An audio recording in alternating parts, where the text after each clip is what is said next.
भैया गाड़ी ஏய் இந்தாங்க. என்னோட monkey பொம்மை. தேங்க்ஸ் மாமா. உங்க எல்லாம் பார்த்தா கொலை பசியில் இருக்கிற மாதிரி இருக்கு. ஒன்று பண்ணலாம். உங்களுக்குலாம் என்ன வேணும்னு சொல்லுங்க, நான் ஆன்லைன்ல ஆர்டர் பண்றேன். எனக்கு ஆஃபர் இருக்கு. Chicken pizza. Nice. Strawberry ice cream. ஏய் கார்த்தி, இங்க என்ன நடந்துகிட்டு இருக்கு? நீ என்னடா பேசிட்டு இருக்க? கொஞ்ச நேரம் வாய் மூடிட்டு சும்மா இருக்கியா? போங்க உள்ள போய் விளையாடுங்க போங்க. அப்பா குழந்தைங்க இன்னும் டேய் சாப்பிடல. வாயமுறா. ஆனந்தே, முதல்ல பசங்களை கூட்டிட்டு இப்பவே கிளம்பலாம். நானும் அம்மாவும் கூட வரோம். நேரா மாப்பிள்ளை வீட்டுக்கு போய் அவங்க எல்லார்கிட்டயும் சாரி கேட்கலாம். இவன் சார்பா நானும் சாரி கேட்டு தொலைக்கிறேன். எல்லாம் என் தலையெழுத்து.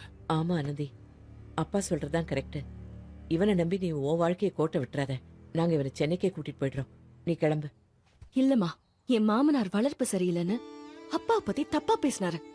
என் புருஷன் என்ன கை நீட்டி அடிச்சாரு. அதனாலதான் நான் அந்த வீட்டை விட்டு வெளியில வந்தேன். இது என்னோட முடிவு. இதுல தேவையில்லாம ஏன் தம்பி இழுக்காதீங்க.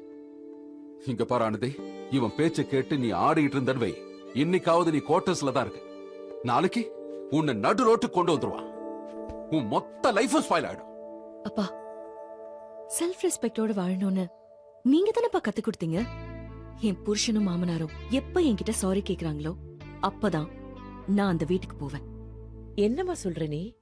ஒருவேளை உன் புருஷனும் மாமனாரும் உன்கிட்ட சாரி கேட்க வரவே இல்லைன்னா? அதுக்கு என்கிட்ட ஒரு செம்ம ஐடியா இருக்கு. உன்கிட்ட யார ஐடியா கேட்டா? கேட்டா மட்டும் பதில் சொல்லு, தேவையில்லாம பேசாத.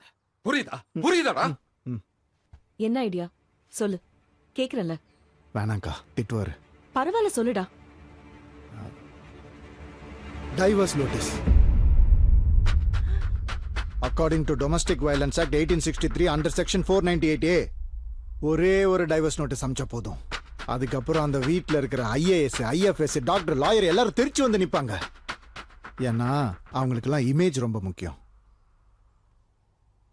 எப்படி?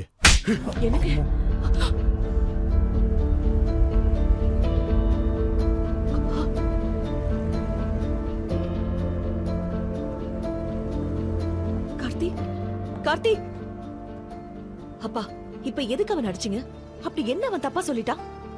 லா படிக்க வச்சீங்க, அதான் லா பாயிண்ட் பேசிட்டு போறான். என் தம்பி கரெக்டா தான் இருக்கான். சபாஷ். அவன் இங்க வந்ததுக்கு அப்புறம் நீயே இப்போ அவன மாதிரியே பேச ஆரம்பிச்சிட்ட. அந்த அளவுக்கு உன்னை ஸ்பாயில் பண்ணி இன்ஃப்ளூயன்ஸ் பண்ணி வச்சிருக்கான். அக்காவும் தம்பியோ என்னமோ படி தொலைங்க. அப்பா, இது என்னோட ஃபேமிலி விஷயம், என்னோட செல்ஃப் ரெஸ்பெக்ட் சம்பந்தப்பட்ட விஷயம். இத நானே ஹேண்டில் பண்ணிக்கிறேன். நீங்க ரெண்டு பேரும் தயவு செஞ்சு இதுல தலையிடாதீங்க ப்ளீஸ்.